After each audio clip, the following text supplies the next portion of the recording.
Olá, que Jesus esteja entre nós. É uma alegria estarmos juntos para tratarmos deste tema tão interessante e tão caro aos nossos corações, como é a reencarnação. Este tema que o Espiritismo explica de forma tão clara para nós e que nós devemos estudar com muito afinco, com muita dedicação, porque somente o princípio da reencarnação pode explicar para nós uma série de acontecimentos em nossas vidas, uma série de fenômenos, de diferenças, de ocorrências que se dão com todos nós, com a sociedade, somente entendidos por nós se nós compreendemos a lei divina da reencarnação.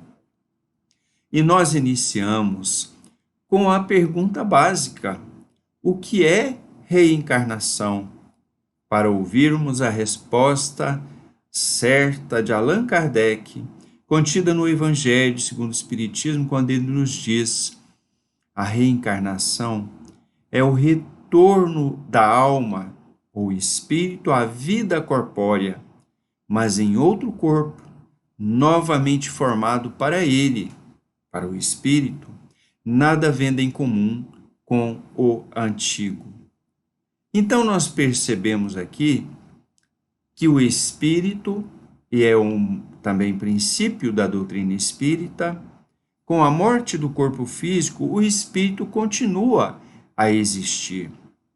O espírito não morre, embora o corpo físico, este nosso corpo biológico, está destinado a perecer e a se renovar, os seus elementos a renovarem-se por ocasião da morte, mas o espírito continua vivendo.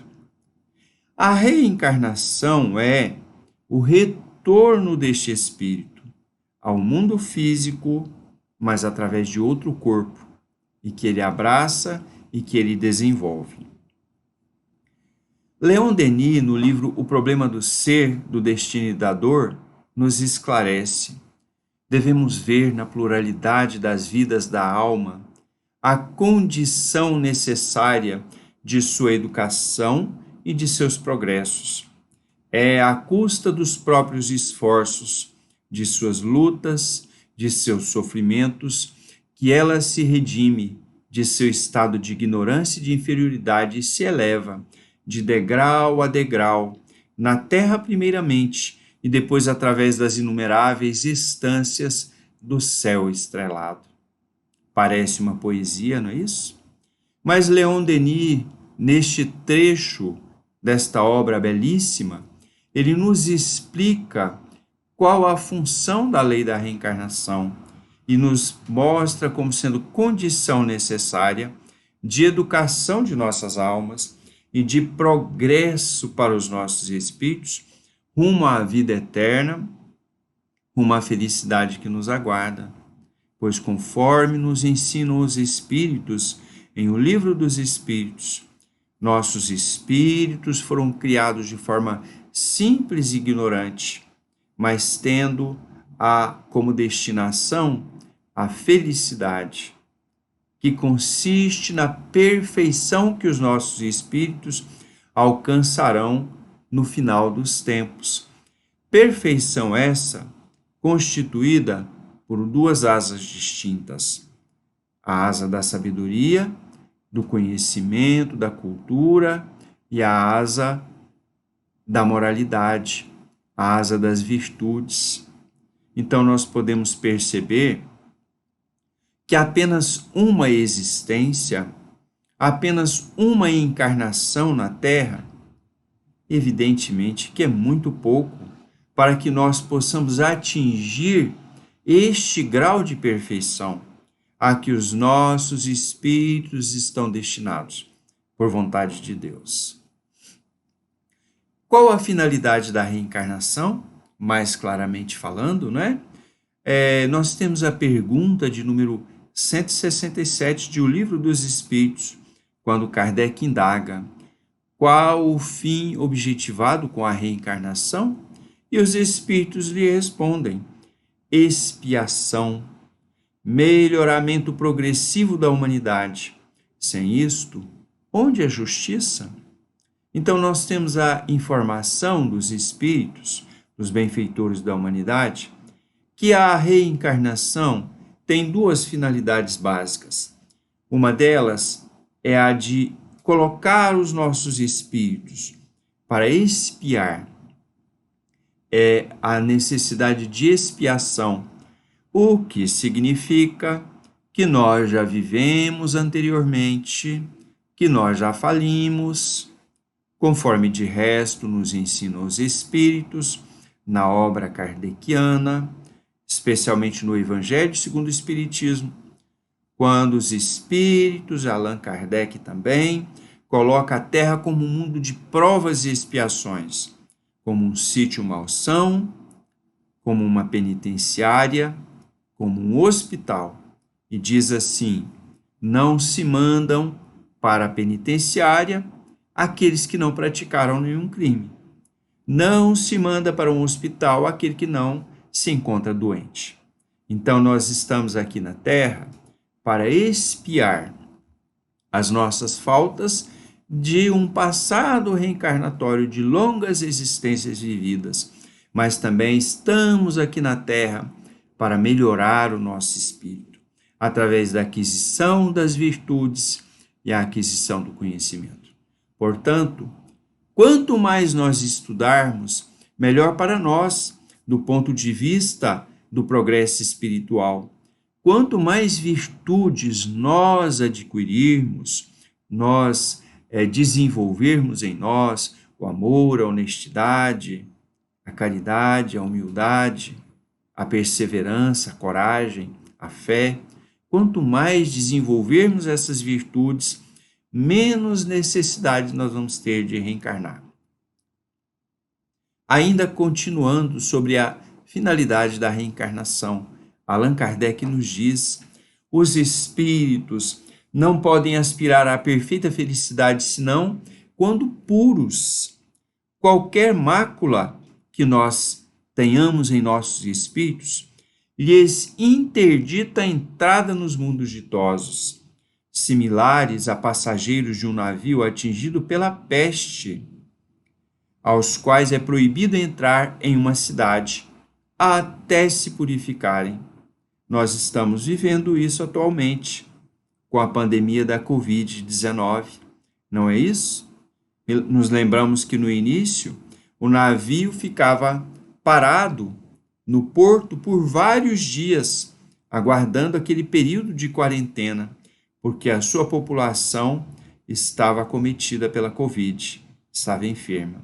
E assim também a vida em mundos mais elevados do que a Terra, em mundos felizes, ditosos, ela é interditada a nós, porque nós perturbaríamos esses mundos.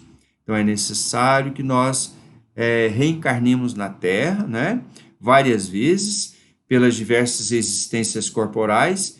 Os espíritos, nós que aqui nos encontramos, nos despojamos gradativamente das nossas imperfeições. As provas da vida conduzem ao progresso quando bem suportadas. Como expiações, apagam as faltas e depuram. São remédio que deve ser enérgico. Quem, pois, muito sofre, deve reconhecer que muito tinha a expiar e regozijar-se de em breve ser curado. Dele depende, por sua resignação, tornar o sofrimento proveitoso e não lhe desperdiçar o benefício com murmurações, com reclamações, pois do contrário haverá de recomeçar.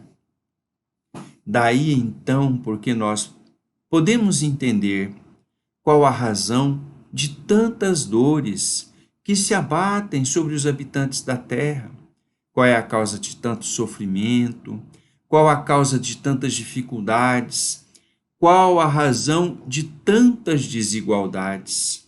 E quando nós nos recordamos de que Deus é soberanamente justo e bom, e aí fica mais claro para nós, Se Deus é soberanamente justo e bom, ele não iria permitir tanta dor, tanto sofrimento, se não fosse por uma razão justa. E muitas vezes essa razão nós não conhecemos, porque se encontra no nosso passado reencarnatório. E também ele permite, porque esta dor e este sofrimento são benéficos para nós, são benéficos. Como nos diz Kardec aqui, é o remédio amargo que cura as nossas almas enfermas. Então nós temos que aceitar as provas da encarnação sem reclamar, sem murmurar, conscientes agora que já somos, que nada acontece por acaso, que tudo tem uma razão justa e boa. Então nós perguntamos: será que a reencarnação é uma criação do Espiritismo? Será que este princípio, enquanto doutrina, foi trazido à humanidade com a doutrina espírita? E nós já respondemos que não. A reencarnação é tão velha quanto a civilização, o princípio da reencarnação, a ideia da reencarnação. É de todos os tempos, é de todos os povos. Na África, as tribos primitivas, muitas delas, acreditam, quando nasce uma criança, que ali estão recebendo de volta um ancestral e tratam aquela criança com toda a deferência, com toda a cerimônia. No Egito antigo, na Índia dos Vedas, no Bhagavad Gita, nós temos notícia da reencarnação. No Velho Testamento, tem tanta gente que diz assim: eu não acredito na reencarnação porque a Bíblia não me fala da reencarnação, pois não é real. Então há a necessidade de estudarmos melhor o Velho Testamento, estudarmos o Novo Testamento, para que possamos constatar claramente que em várias passagens da Bíblia nós temos o princípio da reencarnação. É lógico, meus amigos, minhas amigas, que no Velho Testamento nós não vamos encontrar a palavra reencarnação, porque, como nos lembra Allan Kardec, no Evangelho segundo o Espiritismo, no capítulo 4, a reencarnação era amplamente admitida pelos judeus com o termo ressurreição. Então nós vamos analisar em várias passagens o termo ressurreição.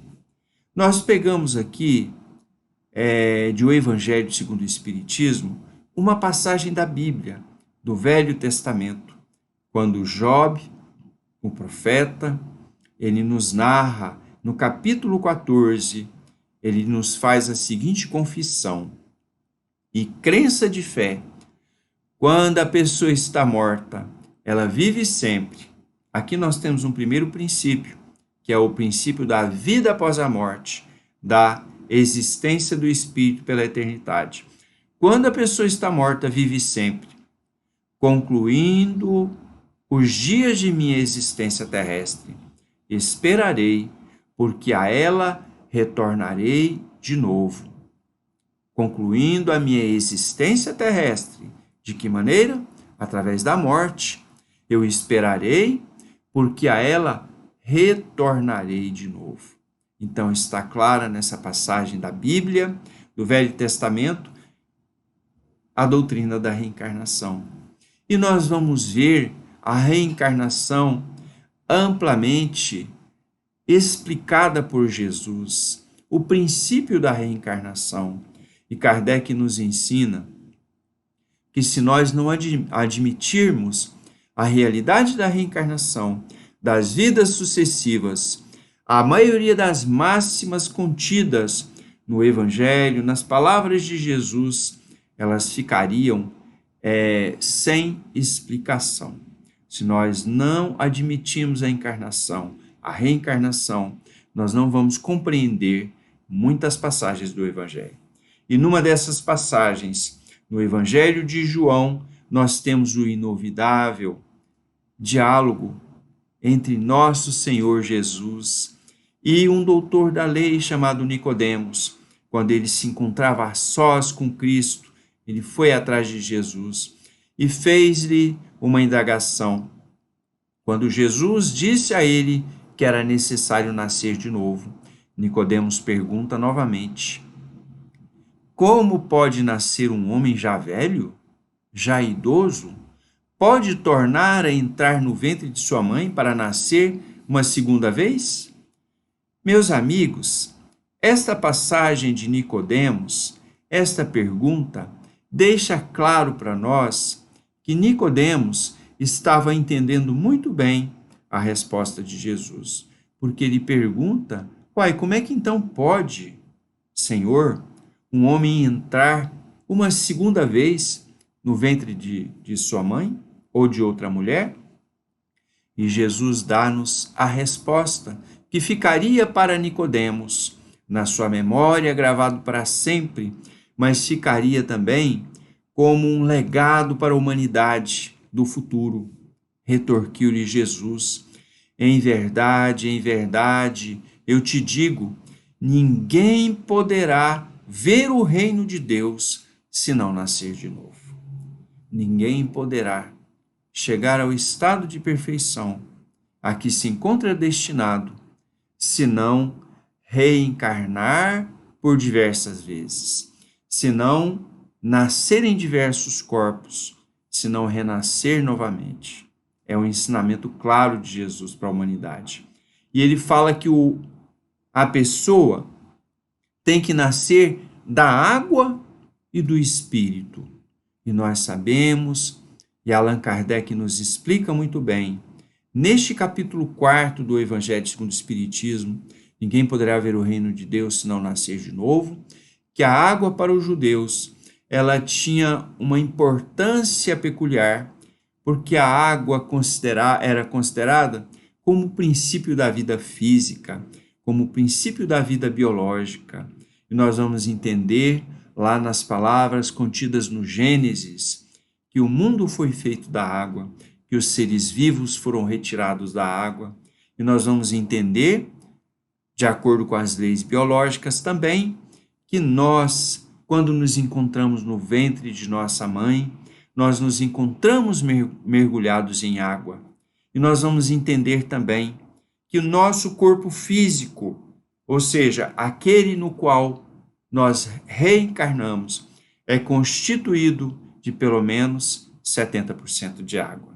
Daí porque as Escrituras, os ensinamentos do Velho Testamento e do Novo Testamento devem ser por nós interpretados, não segundo a letra, mas segundo o Espírito. Nós vamos ver também a reencarnação como princípio divulgado em Roma por Virgílio, um dos maiores poetas, se não o maior, poeta da latinidade, quando ele narra para nós o diálogo entre Enéas e o seu pai já falecido, Anquises, quando eles se encontravam lá nos Campos Elíseos, ou seja, lá no plano espiritual. E em determinada região do plano espiritual, Enéas pergunta então ao seu pai, diante das visões em que ele se encontrava, que ele estava vendo ali: que rio é este? Que gente em tanta cópia lhe enche as ribas? Almas são destinadas aos corpos, disse o pai. Pois é crível, torna o filho a perguntar, pois é crível, meu pai, que almas sublimes voltem aos tardos corpos, ressurgindo? Então, Anquises, um dos personagens conhecidos da história simbólica de Roma, tinha noção. Anquises, na verdade, Enéas, simboliza a humanidade que conhece intuitivamente, conhece por instinto a lei biológica das reencarnações. Então ele pergunta: é crível, meu pai, que almas sublimes voltem aos tardos corpos, ressurgindo? E responde o pai: volta os 1000 anos, um Deus as convoca em turmas ao rio, porque elas queiram rever a esfera e entrar de novo nas prisões corpóreas esquecidas do passado. Isto é, porque elas devem renascer, porque elas devem reencarnar, essas almas que se encontram no plano espiritual, no estado de erraticidade, para que possam progredir e progredir cada vez mais, nascer, viver, trabalhar aqui na terra, renascer ainda. Tal é a lei, como nos ensinava Allan Kardec. E nós temos também os espíritos atualmente, através da terceira revelação. Voltamos a afirmar, nenhuma doutrina explicou de forma tão clara, tão evidente, a lei dos renascimentos, a lei das reencarnações, como o nosso Espiritismo, como Consolador prometido por Jesus. Então é necessário que nós estudemos com profundidade esta doutrina tão querida, para que nós possamos compreender as razões da dor, do sofrimento, o porquê das dificuldades enfrentadas na terra, porque um nasce em lar paupérrimo, enquanto o outro nasce em um berço de ouro. Olha, se nós acreditamos que Deus é justo e bom, e realmente é justo, como é que ele ia permitir que o miserável, que o mendigo, nascesse ao lado de um rico? Como é que Deus ia permitir que alguém nascesse dentro de uma penitenciária e as presidiárias ficam grávidas e nascem crianças nas penitenciárias ou das presidiárias, enquanto nascem crianças de pessoas de boa vida, de índole boa. Então, nós só poderemos entender este equilíbrio da balança conhecendo esta lei, meditando, estudando, nos aprofundando. E o espírito Militão Pacheco, no livro O Espírito da Verdade, de psicografia de Francisco Cândido Xavier, nos ensina o seguinte: já viveste, quanto nós mesmos, vidas incontáveis, e trazes no bojo do espírito as conquistas alcançadas em longo percurso de experiências. Tua mente já dispõe, nas criptas da memória, de recursos enciclopédicos da cultura de todos os grandes centros do planeta. Teu perispírito já se revestiu com porções da matéria de todos os continentes. O que é que significa isso, então? Significa que nós já tivemos milhares e milhares de encarnações, que nós já vivemos, conforme nos ensinam os Espíritos, em todos os continentes do planeta Terra, que nós já passamos pelas lições da riqueza ou da abastança, da pobreza, da fome, da dor, do sofrimento.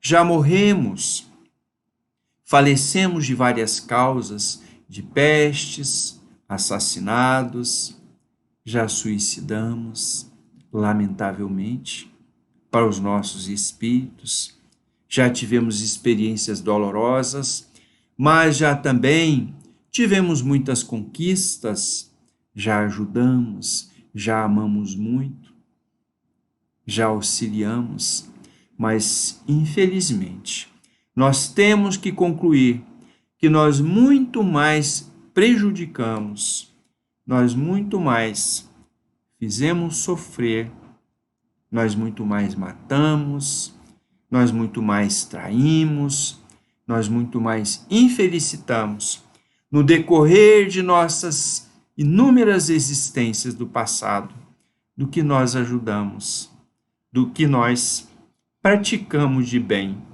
razão pela qual deve ser motivo de grande alegria para o espírito encarnado. Estar aqui na Terra deve ser motivo de honra, porque o Estado, porque o soldado somente é condecorado quando ele vai à luta, quando ele vai à guerra, quando ele tem condições de demonstrar a sua coragem na defesa do país, na defesa da pátria. É uma comparação que nós fazemos, que os espíritos fazem muito bem, para demonstrar que na Terra nós estamos na condição dos soldados, mas que nós não temos nenhum inimigo fora de nós, que o inimigo mais importante a vencer são as nossas próprias imperfeições, é o nosso passado reencarnatório.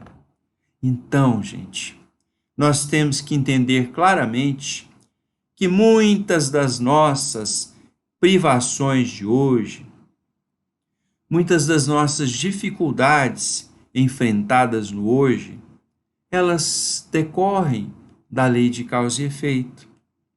Elas decorrem de problemas que nós criamos no passado.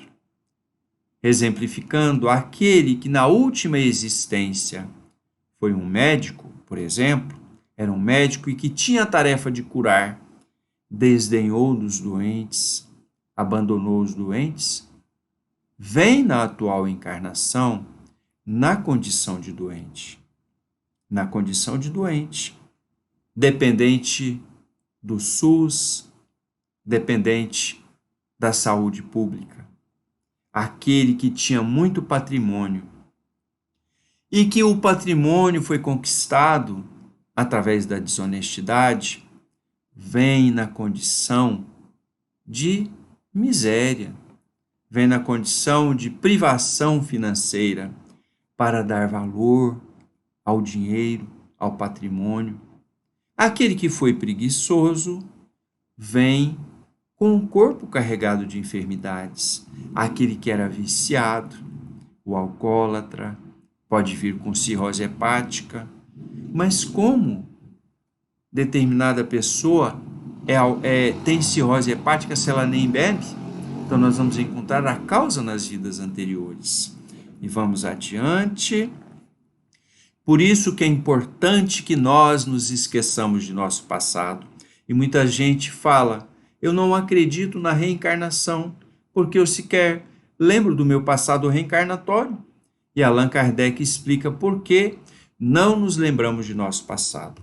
É comum o espírito renascer no mesmo meio onde já viveu e estabelecer relações com as mesmas pessoas, a fim de reparar o mal que lhes praticou. Se reconhecesse nelas as que ele odiou, talvez seu ódio se despertaria. Em todo caso, iria sentir-se humilhado diante das pessoas a quem ofendeu. Então, o esquecimento do passado funciona como recurso em nosso benefício para que nós não nos lembremos daquele familiar a quem prejudicamos ou daquele familiar que nos prejudicou, porque traria à tona a raiva, o ódio, ou nos deixaria humilhados diante de nossas vítimas do passado. E continua Allan Kardec. A pessoa traz ao nascer o que adquiriu, nasce tal como se fez. Cada encarnação é para ela novo ponto de partida, pouco lhe importando saber o que foi. Se da pessoa é exigida a reparação, é porque praticou o mal. Suas más tendências atuais são indício do que resta para corrigir em si, e é nisso que deve concentrar toda a sua atenção, pois daquilo que se corrigiu inteiramente não mais conserva nenhum traço. Então é necessário que nós aproveitemos a atual encarnação para corrigir as nossas imperfeições, para corrigir a nossa vaidade, para corrigir o nosso orgulho, para corrigir a nossa preguiça, o nosso hábito de mentir, a fim de que possamos, numa próxima encarnação, estarmos em condições melhores.